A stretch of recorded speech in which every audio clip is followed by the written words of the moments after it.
Hello, everyone, and welcome to another episode of 50 to 70 Meaningful Conversations Between Men.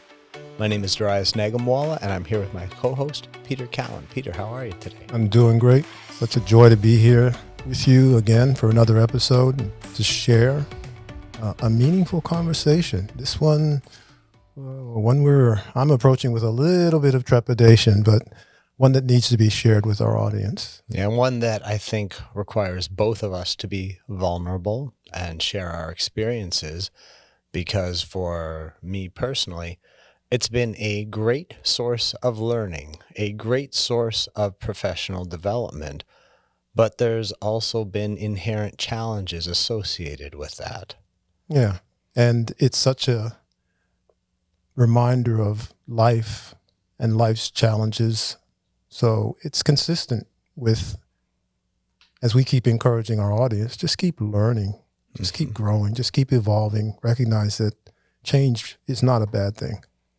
So for those of you that haven't figured out what our topic is, we are going to be talking today about your relationship, your intimate relationship with your significant other. If you're a man, it could be with a woman, it could be with another man. If you're a woman listening, it could be with another woman. It is that intimate relationship with that person that probably knows you better than anyone else on the planet.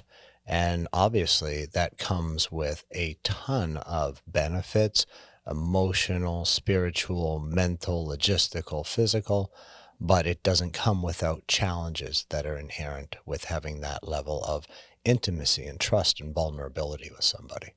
And we'll talk about how to engender some of that trust and how to let go of the vulnerability that allows for clearer communication and sharing of feelings, which is often what the challenge is. We're not really, especially men, we're challenged to share our emotions. Yeah, and I'll throw a big disclaimer out before we get into any of the subject that although Peter and I have spent a lot of time doing post-secondary education and graduate degrees, we are definitely not experts when it comes to this topic. I consider myself a lifelong learner and a student. We're just trying to share our experience and some of our learnings to hopefully help some people in the audience. One person. Yeah, if we can help one person, we think we've done a service to the audience. Yeah. So what we're going to walk through today we had to come up with a framework because this is a very complex topic and there has been hundreds, if not thousands, of books written on the subject. But from our experience, we wanted to think through setting the stage, what kind of imprints you have when you are, when you're growing up, the partner selection process. And the partner selection process, there's both conscious and subconscious or unconscious criteria or biases that come into place. The initial phase, that euphoric, this is the best person I've ever met in my life phase, what I call the decision point, and then making it work. What you can do, not to point fingers at your partner, but to actually look at your role in this dynamic that you and your partner have created and figure out where you have opportunities to change and grow. Well, I'll layer into the preface that you stated that we're not experts at this. We have a combined 120 years of experience with relationship. And along the way, we've learned a couple of things, and we're having a conversation, you and I, about that. Some of the things maybe will unravel the complexity, the perplexity, the vexing nature of relationships. And as I said to you a little earlier, I'm not sure. There's probably low probability of redemption from our engaging in this. And there's a high probability of condemnation. We'll do our best. What is it? The road to hell is paved with good intentions? Yes, I've heard so. Yeah, so we're on our way. So let's start with the first piece, which is the setting the stage. Before you are the priming of the pump. What does that mean in your mind, Peter, that initial step of the journey? I think it changes with each interaction. It changes with each stage of your life. how you set the stage. When you're young and foolish, you're being driven by factors that really are unconscious. You're driven by sex, you're driven by attraction, and you're not even aware of what is drawing you to set the stage and decide which person to bring your attention to and which person, which woman, if it's a male female relationship, um, where to and how to define the person that you want to spend time with, that you want to have a relationship with. Yeah, but as I think about setting the stage, it's far more complicated than people give credit to it. So, setting the stage, you look at the relationship that your parents have, and we choose that which is familiar. And so we will consciously or subconsciously emulate the relationship that our parents had. We will look at the cultural norms and the cultural beliefs as to what beauty is, and that will get imprinted along the way. We will have to incorporate the personal biases and beliefs that are told to us along the way. And people have different reactions to those beliefs. You might be told that you're not good looking, or you're not handsome, or you're not smart. Well, some people might choose to believe that. Other people might choose to take a different path and show, well, this is what I'm being told. I'm going to show how that's not the case. I'm going to compensate for it. And I think we also have to look at the samskaras, those scars that are left on us by people that have said things or done things, and we might not even remember them, but they're all there. And that's all the kind of like the subconscious tapestry that we are starting and we're bringing to the table, whether we're conscious of it or not. This is what people call baggage, Yeah, right? This is all the stuff that we are bringing that we need to look at in one way, shape, or form or another. yeah. And I'll just add that for me, and I believe the deepest imprint is our relationship with our mothers. The first woman we have a relationship, a love relationship with, and how that can deeply imprint us in terms of selection. Mm-hmm. Whatever nature, personality, looks the mother has will probably likely influence you. Whatever amount of nurturing you received or did not receive Mm-hmm. will affect how you look for certain traits from a partner. And I know in my case, I did. Mm-hmm.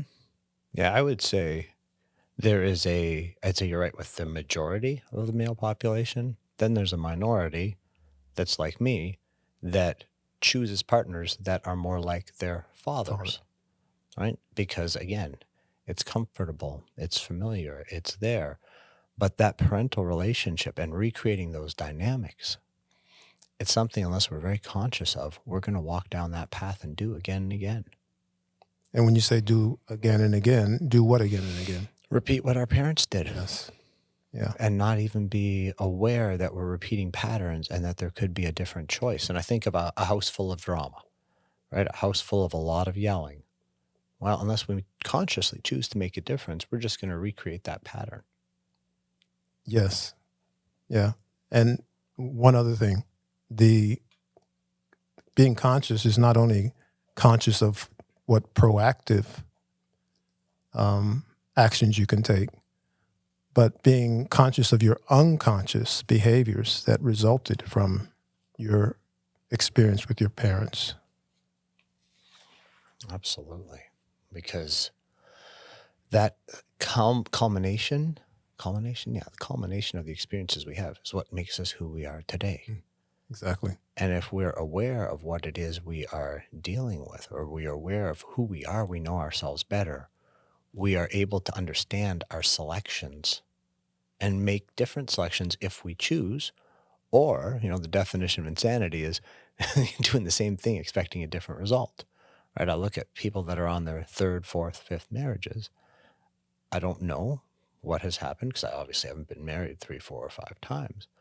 But you have to assume that there are certain patterns that keep coming across, and they're not doing that work to look at what their role in that dynamic is. Yeah. So that brings us to a little bit of this concept of being mindful that Mm-hmm. we've talked about It's been kind of weaved into many of our episodes.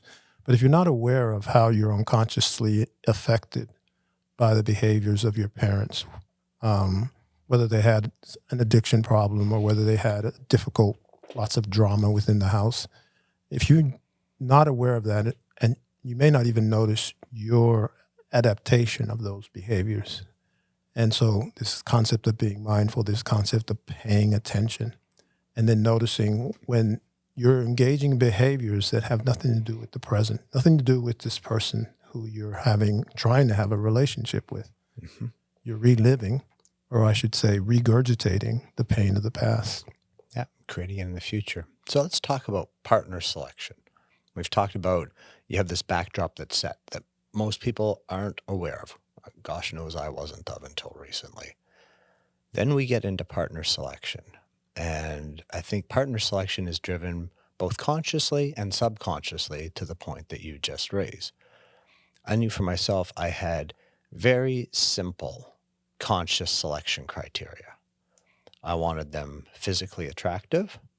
I wanted them intellectually strong so that I could engage in a conversation with them. And I wanted core values to be remarkably consistent. That was it. What I didn't bring into pair was all of those things that we had talked about, those subconscious biases, those samskaras, those beliefs, the parental relationship. So on the surface, I knew what I was picking and I thought I knew why I was picking it. But it's like the tip of the iceberg. You see a piece of it, Yes. and then as you get into the relationship, you see the depth of it underneath. Yes. My experience, very similar. My mother, very attractive woman. And so I looked for attractive women. And, but I also noticed over time, like you, I learned this over time. I wound up selecting women that may not be nurturing, looking for more nurturing. I also had a tendency to unconsciously find women who were a little bit acerbic, kind of dominant in their, they were not passive. And so those were traits my mother had. And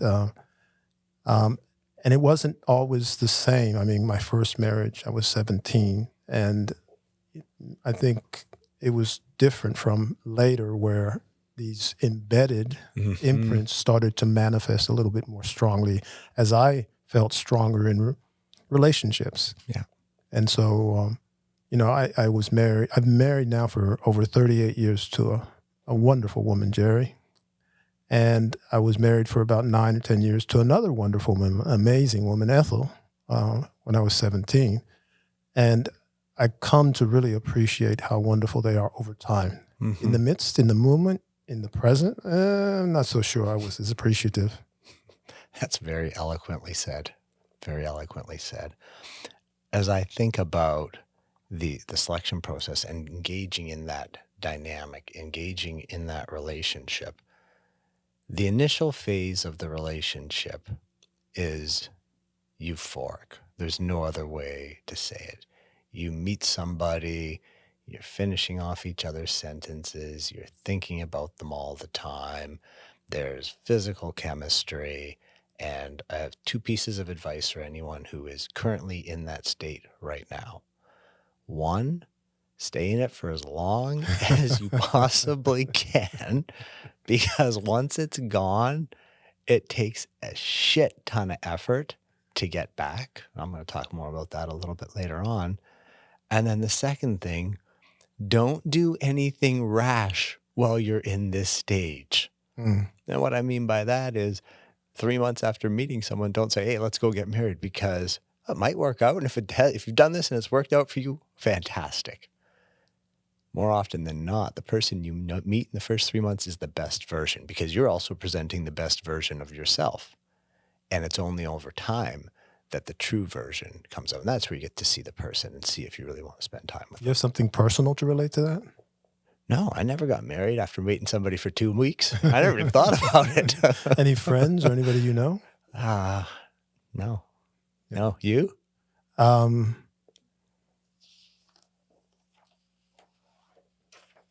Maybe me. I mean, my With high school Ethel? sweetheart. Yeah. She, I impregnated her, and we got married. So maybe that's kind of like in that euphoric phase, the universe Mm-hmm. kind of um, anchoring me down to that relationship Maybe. unconsciously. Maybe. You That's know, interesting. yeah. No, that's not one I've ever thought about because I always had that voice in the back of my head. Don't do anything dumb. Don't Hmm. you've done enough dumb things in your life. Don't do anything dumb. Yeah. It's I think it's a judgment of the moment. It is. Because dumb, getting a woman, a young teen pregnant is not dumb, but it also produced some wonderful. But look how it's turned out. Your son's amazing. Yeah. Right? So in the moment, it might have been a challenge, but long term, you couldn't imagine your life any other way right now. Well, sometimes there's a synchronicity we can't see early on in Absolutely. relationships. And that's another thing that I hopefully we will be able to share that even when there's despair, Mhm. look to see if there's a synchronicity there that, it's aligning to your life that you're not aware of. Yeah. So with me, I've noticed a pattern, which is I'll be in a significant relationship for, it's about 2 years. That's when the cracks and more have appeared. And that's when a decision point needs to be made, which is, am I going to stay and work? Or am I going to move on and try and find something quote unquote better? And in reflecting on some of those decisions that I've made, I think a lot of the cultural beliefs come into bear. Relationships shouldn't be work. There should be like a fairy tale Mhm. ending, right? Oh, there's one person that is going to be able to meet all my needs. As an aside, if you found one person who can meet all your needs, I want you to go to agedifferently.com. I want you to write down in the comments section exactly how you pulled this off because, in my experience, no one person can meet all your needs. And so it's thinking through and being aware of the biases that are resulting in you making that decision. I made the same decision, I don't know, 4 or 5 times. It's been 2 years. All right, moving on. May I ask, and do you mind elaborating? What do you mean by cracks? Cracks in a relationship, Yeah. the harmony's starting to disintegrate, issues are starting to appear, the euphoria is gone. All right. The true personalities have emerged. You're not presenting the best version of yourself. You're being your authentic self, and they are. And you're also probably showing your partner some of the worst sides of yourself. And that's when the cracks start to show up Hmm. because you were hiding those maybe at the beginning or during the I euphoric don't think period. you're hiding them. I think you're just so excited to put on your best face. I don't think people are being um, maleficent as they're doing it. I think they're just so happy and that they want to be that best version of Mhm. themselves. Yeah. But over time, those cracks inevitably appear. So if you make the decision at that point in time to leave, I guess what I'm saying is we have to be conscious of why we're making that decision to leave and recognize that making that decision to leave is not easy. Right? It can be very tough. I was divorced, and making the decision to get divorced was pretty devastating for both my ex-wife and I. But we realized this wasn't the right fit for either of us, and we couldn't keep going. Yes. And why did you or how did you come to make the decision? That's a topic for another time, my friend. But I just knew internally the time was right. And when I made the decision, I had a sense of peace. And that was it. So if you choose to stay, right? So you're at that mark where you're struggling, or you've been with somebody for an extended period of time, and little things that they used to do that would endear them to you now sound like nails on the chalkboard. This is the time where I think you have an opportunity to do some tremendous work. So I've been with the same woman now for almost 11 years. And I can say her name's Wendy. I've probably learned more during my relationship with her, from her, about myself than at any other point. Right. So when I think about the things that happen, one, I made the choice to stay. All right, I'm going to try and make this work. because I'm tired of recreating the same pattern. It's time to put this pattern to bed and try and create something new. I started to identify when I was getting activated. So if I'm responding out of proportion to the stimuli, what is my role in here? What is being triggered? It's easy to blame your partner. It's easy, and that's something I'm really good at. You did this, right? This is your fault. But the best story or the best analogy I've heard is when you point your finger at somebody. For those of you on the looking on YouTube or not on the webcast, you can't see. 3 of your fingers point right back at you, right? So you can blame somebody else, but in reality, you got to look inside and see what's going on. Yeah. Yeah. And inside sometimes is the intrapersonal piece. But I want to share that this is not always interpersonal between you and your partner. The cracks, the agitation, the tribulation, the drama. My own experience, for instance, is that sometimes because of a subtle, unconscious anger that my life didn't turn out the way I wanted to, I sometimes brought that into my relationships. Mm-hmm. And I wonder how many people in the audience, it's something, I call it external, personal experiences affect the relationship. I'm willing to bet it's pretty regular, pretty common. Oh, I am too. I think that's part of knowing yourself and knowing your bad habits. Yeah. So I can give you an example. One of my bad habits. I will give my partner a compliment, and it is a genuine, heartfelt compliment. Then she'll say thanks and walk away. I was giving her a compliment, not only to give her a compliment, with the expectation that I would get one back. And then I would get irritated when I didn't get one back. So I was playing a subconscious game where I was serving the ball over the net, and I just kept serving the ball over the net until I realized, why do you keep serving the ball over the net? This doesn't make any sense. Stop. Yeah. Yeah. Stop that. And I think the other thing in knowing yourself is knowing when you're stressed, what your knee-jerk reaction is. Do you want to fight? In other words, in a time of stress with your significant other who says something less thoughtful, do you fly off the handle, angry? Do you want to freeze? You don't know what to do, so you just sit there like a bump on the log? Or do you just want to run away and get out of that situation? I can tell you for me, when somebody's erupting, I just don't want to be there. Yeah, that's probably common. But is that what you would recommend in that instance? Because I have similar challenges. So what I recommend? So this is one where, what my dad always used to tell me, do as I say, not as I do, before he would go and do something that I wasn't allowed to.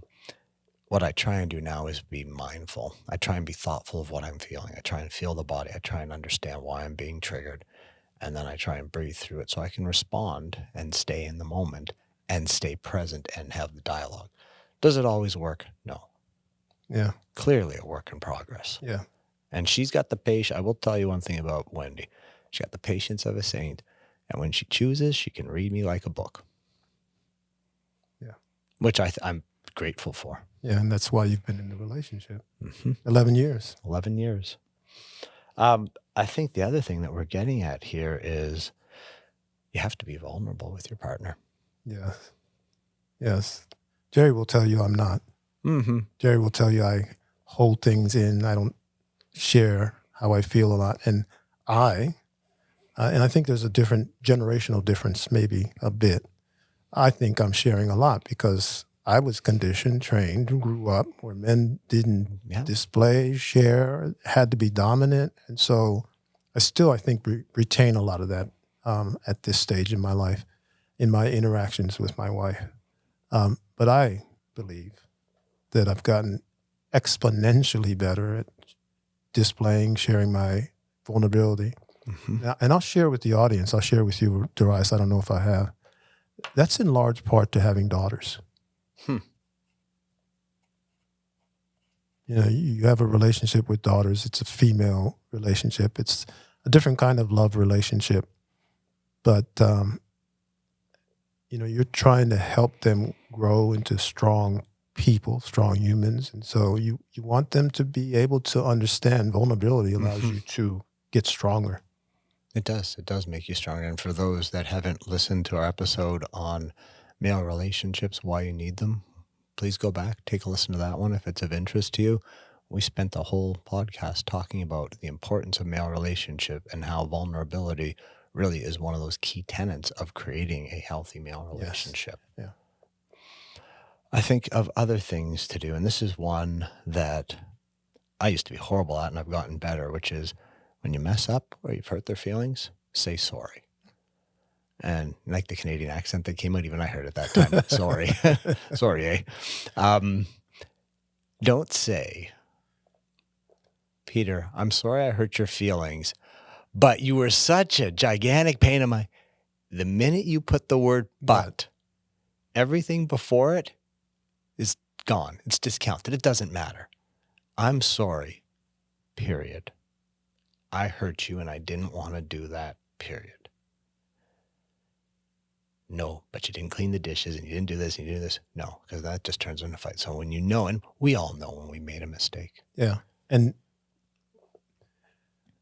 I'll share that we know we made a mistake and we say we're sorry, but are we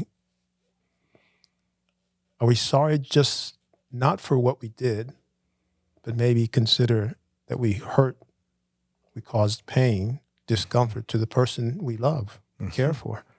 That should be enough for the sorry. It doesn't have to be justified in any way. I agree.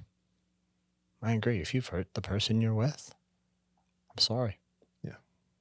I will try and do better. Exactly. I can't promise that I will do better, but I can promise that I will try. Yeah. And we might be having this conversation again in a month where I say, I'm sorry, I tried, I failed, I'm going to keep trying. But you and I know you've probably learned You have. something. Every time you learn. That whole experience, perhaps ruminating on it or observing it, which is a tool we share sometimes in mindfulness. Absolutely. Just observing your behavior sometimes helps you learn, okay, well, next time I'm in this situation, this scenario, maybe I'll behave differently. Because I've noticed, well, what am I feeling? Yeah. I'm feeling guilty, and then I get defensive. And then I say things I don't really mean to say, behave in ways that aren't present. There's nothing going on to cause me to be guilty. So that kind of processing sometimes can help in those moments. Mhm. And we're talking about learning from our experiences and learning so that the next time maybe you say you're sorry and you just stay. Yeah. I think the other thing we need to do is, and I read this book by Gary Chapman called The Love Languages. Mm. And there's different ways that people communicate affection. Words of affirmation, physical touch, acts of service, gifts, and quality time. And we need to figure out what our partner needs. If you're lucky or if you've chosen well, your love languages might completely coalesce. And, cuddling on the couch and saying nice things to each other is it, or maybe you just buy each other really expensive, thoughtful gifts and that does it. Odds are your love languages are going to be slightly different. And so what resonates with you is not going to resonate with your partner. So you need to make that conscious effort to, one, identify what they need, and two, provide it for them. Yeah. I would say without judgment. I would. Mm-hmm. Absolutely. Don't validate or invalidate it. It is. Yes, it just is. It is. I think we need to recognize something we raised earlier. One person's only one person. And it goes back to the point you raised earlier about you got everything from your mom when you were this little, in utero, and then when you were a small baby. You're not going to get everything from one person anymore. No. That only happens in vitro, and that's it. Mm-hmm. After that, independence, growth, evolution, and in the process, the impact of so many moments in your life. It's exactly right. And I think we need to look at the sabotaging patterns that we bring to the table. We talked about that priming, that tapestry that we had, conscious and subconscious. I think that plays out with a number of different sabotaging patterns. And I can give you an example from my own life. I would show up to my significant other's house on edge because I thought they were having a bad day, not open. And what would happen? I was essentially creating that which I was trying to avoid versus showing up and being open, accepting, and supportive.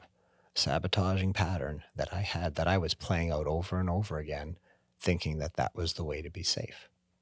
So, how did you learn that it was a sabotaging behavior? What was your experience with it? Well, eventually, if you bash your head into a wall enough times and the head doesn't go through, one picks up their head and says, huh, what am I doing here that's creating this? Yeah. Did you catch the? For me, I'll share my experience with the sabotaging behaviors, noticing the thinking that's negative and how it's causing me to feel, and then the judgments that I believe are heading my way about my actions or non-actions, and the anger that starts rising up from being judged. The reminder that this is my experience with my parents, and then I start manifesting what I was not intending unconsciously because of all these other factors. You use the right word there, Peter. You're manifesting it. I would walk in on guard and I would be in the process of manifesting that which I was trying to avoid because I was thinking about it. Yeah. I was living it in my mind before it even happened. Versus now just walking in, being open to whatever I'm going to find. Yeah. Again, we come back to just be present. Just be there. Just be there. I think the other thing we need to look at, one of the things that I've learned on this journey is you have to look at the facts. What do you mean the facts? Don't you always look at the facts? Well, I have a wonderful coping strategy of selectively retaining facts that support my feelings and my hypothesis and discounting or ultimately outright forgetting facts that don't support my narrative. So I guarantee every man in this audience and a lot of women can relate to the internal narrative that gets going on in your head. He did this because he thinks this. She did this because of this. Then this is going to happen. And it takes on a life of this. She didn't do this. That narrative takes on a life of its own. And what I'm saying is, for me personally, I'm really good at finding the facts that support the narrative. There might be 8 facts that contradict it. But those 2 that support it, they win. So what I'm trying to do is take a balanced look at all the facts. And when that narrative gets turning, and it still gets turning, to look at why it's turning, to understand where it's coming from, and then to figure out how I want to respond when that narrative is going. Do I keep going down the same path or do I try something different? Yeah. Yeah. The facts, ma'am. Only the facts. Just the facts, ma'am. Dragnet. It's an old show It is. to refer to. But yeah, if the facts, and this I suspect is a male attribute, if the facts don't fit, then we must acquit. If the glove does not fit, we got another old reference there. I'm sorry for that one. Yeah. But no, seriously, I think men tend to tailor facts, the narrative, as you said, to their preference or to their benefit. And I suspect I will perceive that men have a tendency to do that more than women. And if we can be more aware of that, I think it can help tremendously with understanding, one, what we're creating in the dialogue, in the communication with our significant love relationship. And 2, hopefully, there's no way that you can have a dominance or an understanding that all the facts are being presented. No, and we can't understand what our partner is feeling. No. Right? And so when our partner says that he or she is feeling sad, well, we have to accept that they're telling us the truth, and that is their feeling at that moment in time. Yeah. We might not be sad over the same events that have occurred, but they are. Right? And so I don't know, Peter, if males or females have the narrative more frequently, I would say I think it's very individual. I think some men have it more frequently than other I men. would agree. I Right? would It's agree. highly based on the conditioning, on the nature of the relationship that you have with the person, your level of trust, your level of comfort, your level of security. I think there's a lot of factors that go into that narrative. Yeah. Yeah, I agree with that. So, Peter, we are getting to the point where we're starting to wind down this episode. We've covered a lot. We've covered the subconscious beliefs that go into setting the stage. We've covered partner selection. We've covered the initial phase. And on that topic, as someone who was in the initial phase, lost the initial phase, but then made a focused effort to get it back, I can tell you, you can get back to that initial phase where you have harmony in a relationship. It is a lot of work. It is a lot of effort, and it requires both you and your partner to be equally committed to the endeavor. And if you both are, magic can happen. We should talk about what is harmony? What's harmony to you? Harmony for me is peace. And it's a relationship where your interactions, for the most part, on balance, are at peace. You interact, you communicate in a way where it's respectful, honorable, and it maintains a homeostasis, a balance of respect, honor, love. More importantly, love, not based on just your judgment or your partner's judgment, but just the essence of love, which is harmony, it's peace, it's balance. I think it's more than that. I think it's someone who will put the mirror up to you when you need to see the mirror, but be there to help you when you see what's happened. It's someone who challenges you and elevates you in ways that you otherwise wouldn't have been able to do yourself. It's that partnership, and I mean a true partnership, the aligning of the male and the female energies. And it doesn't matter if you're a man and you're more effeminate and you're amplifying the female pole, or if you're a woman amplifying the male pole, it's just bringing them together to create something bigger and better than either of you would be able to do independently. Yeah, I think that's very well said. Very well said. I'm glad we got it on tape so that I can listen to it again. later. So what's our call to action coming out of this topic that we've been diving into? Our call to action for our audience is that they listen to this podcast again with their significant love relationship, and then talk about relationship, your loving relationship with your partner, and you may hit upon some of the themes that we've talked about. Uncover areas where in your relationship you might grow and learn and evolve, or where you're stuck, because sometimes you're stuck with the same behaviors over and over again. Yeah, so listen to our podcast again. It's going to be posted on Age Differently. If you have comments, feedback, jump on there. The caveat that Peter and I started with, neither of us are experts in this area. Both of us are students. The road to hell is paved with good intentions, so let's hope we're not going there. But our intention here is to help people understand how the male approaches this relationship, the myriad of factors that go into it, and how to look at yourself to improve your relationship with your significant other. You can't change them. Yes. You're going to try. It's not going to work. The only person you can change is yourself. Yes. And by way of clarification, the male energy, which, Male like energy. you said, it Correct. could be with another woman or another man, as you so eloquently stated earlier. Yeah, exactly. All right, Peter, a poem. Yeah, I have two. Two? All right. Well, Arise. because our episode went a little bit longer today, Yeah. I think 2 poems are appropriate. And hopefully this is food for thought that will be inspiring for our audience. This love, it's not perfect. It's uncertain. It's painful at times, but surely rewarding. More when it's egoless, humble, and shy. Nice. That's a good one, Peter. And this other one is one just food for thought I leave the audience with. It's a poem by Rumi, that famous 13th century poet, scholar, sage out of Persia. It's titled, No Expectation.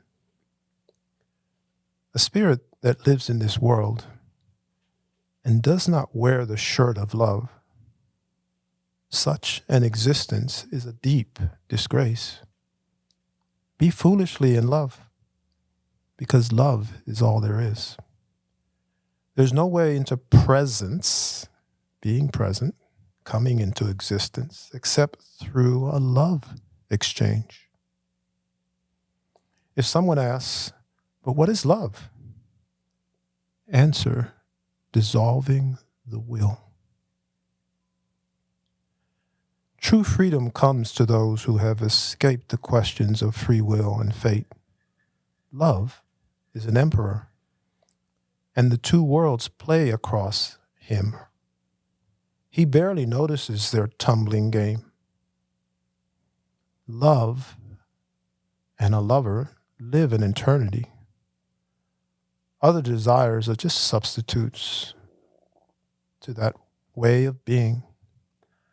How long do you lay embracing a corpse? Love rather the soul which cannot be held.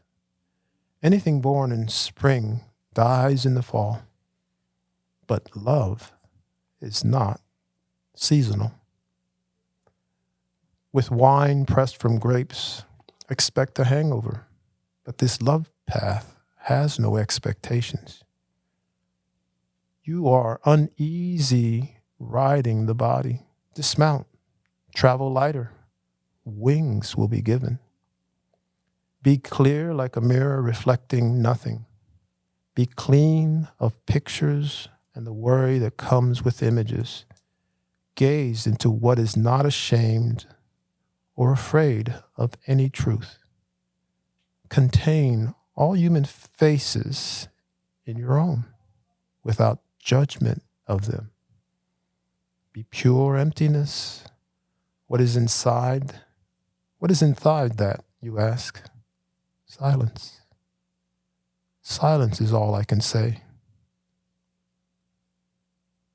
Lovers have some secrets. Wonderful. Thank you, Peter. And thank you, everyone, for listening. As always, go to agedifferently.com. It'll be posted there, and welcome your feedback and comments. Until next time, everyone have a safe and blessed day, and hug the one you love. Yes.